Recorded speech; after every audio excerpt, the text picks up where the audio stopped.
Good morning. Rosalind and Jocelyn, I'm having to reschedule the Muhammad channeling a second time because of my kids. My 8-year-old doesn't want to be home alone, and all the boys have sleepovers for the night before I wanted to do the channeling, so they won't be home in the morning to watch her. So I have to go pick them up and bring them home in 2 different locations. So, what's going on with this? Why do I have to keep rescheduling, and when do you want me to do it, and what is going on?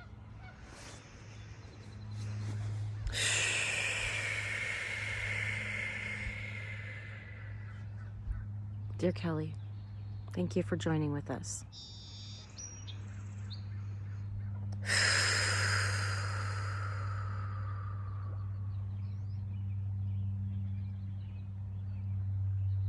When should I do the channeling? Monday morning, 8 o'clock, because that's the next day that works for you.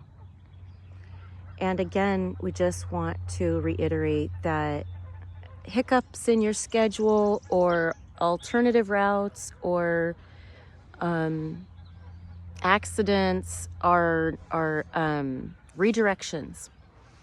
And don't look at it like, why do I have to be redirected? Just trust. Just trust. Don't even consider the tension that comes with doubt or confusion. Just recognize that when something happens that is not how your ego wants it to go, such as a delay, then trust. Just trust. There's a reason that you don't have to understand. We don't have to explain everything to you. Just trust us. That's how the birds navigate. They walk barefoot everywhere. All the animals walk barefoot everywhere. And as they connect with Earth, the Earth communicates with them where their needs can be met. There's no perfect video. Every single video I make, there's something funny and embarrassing about it. It's a veil to keep me humble, so my ego doesn't get out of control with this. So I don't care. I don't care if anybody listens. I have no control over whether or not people are interested in what I'm doing. God will bring me Soul Tribe at the right time. I'm not going to force anything. So, okay, another delay. And part of the reason for the delay, now that you just accept it and move on, you got this openness inside you, right? Where you're like, all right, whatever, I don't care. I have no judgment. Once you release and let go of your expectations and what you think you need, then there's just like this expansion, this readiness to just be curious about what is and allow what is and flow with what is. You're learning how to go from limits to flow. Oh, I am seeing tiny little like 100 tiny little whirlpools now. Oh my gosh. I feel like the dragons are performing water ballet for me. I'm not even going to turn it around because I feel like, well, I guess I will. Can you see the tiny ones? Oh, wow. Yeah, there's some. You can see those. All right. Water ballet. Spirals. So learning to flow. Your ego has limitations. And just like people choose to fight for sport, there's fun in conflict. There's fun in edges and contrasts and limitations and all of that. But when you have too much of that and it's too intense, you prefer flow. You prefer to relax and blend instead of argue.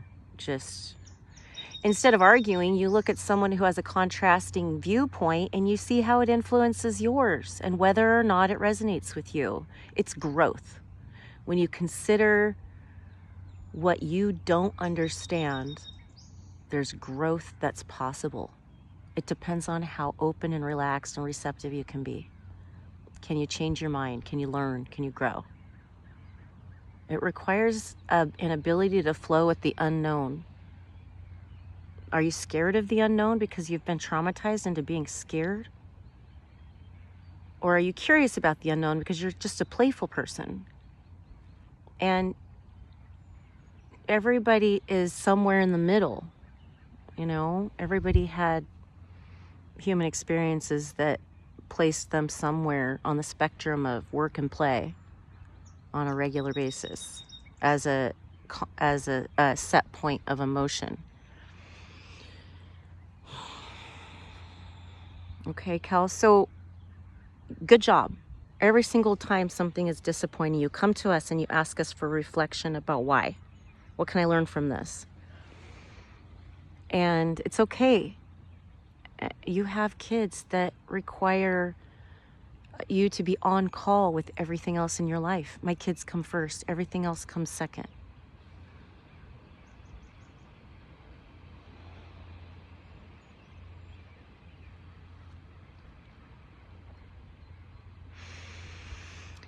And don't look at it like an inconvenience. Just look at it like part of your guidance. Part of your guidance. We will always support you to take care of your kids first, regardless of how scared you are. The part of you that's scared is the part of you that's not trusting. The part of you that's scared is the part of you that needs things to be a certain way to feel safe. And the Holy Spirit is trying to... Can you imagine? Kelly, you've dealt with people's egos before, and it's so rigid. That's why cognitive dissonance is a term, because I'm just not even going to comment on the... Oh my gosh. Okay.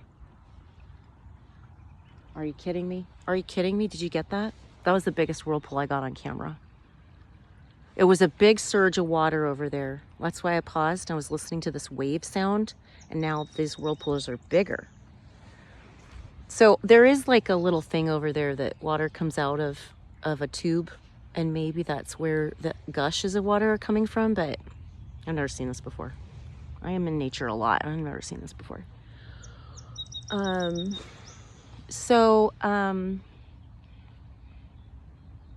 It's the natural way of things that your children are your priority. Okay, and did we mention it before that when the technology supports the next 7 generations, you're gonna find the balance where Earth, 7 generations, right? If you guys can pay attention, because 7 generations is like,